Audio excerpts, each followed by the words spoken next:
নবীজি একটা বিড়াল ছিল, নবীজির একটা বিড়াল ছিল, নাম হচ্ছে মুয়েজ্জা। নাম কি? মুয়েজ্জা।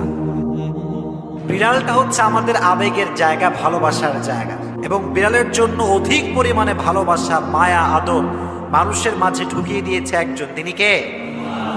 বিড়াল পোষা এটা জায়েজ, তবে কিছু বিষয় খেয়াল রাখতে হবে।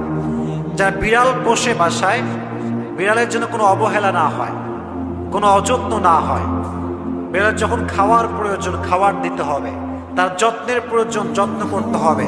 ঘুমানোর জায়গা দরকার, তাই ঘুমানোর জায়গা দেওয়ার দরকারটা আছে না নাই? তাকে যত্ন করতে হবে।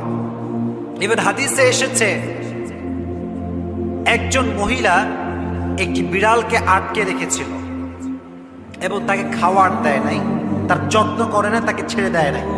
হাদিসে এসেছে আল্লাহ তাকে জাহান্নামে নিক্ষেপ করেছে। নাউজুবিল্লাহ পড়ান। যে ব্যক্তি প্রাণীর উপরে দয়াবান হয়, যত্নশীল হয়, রহম করে, আল্লাহ তার উপরে রহমশীল হয়ে যায়। সুবহানাল্লাহ পড়েন। আপনি প্রাণীকে মায়া করবেন,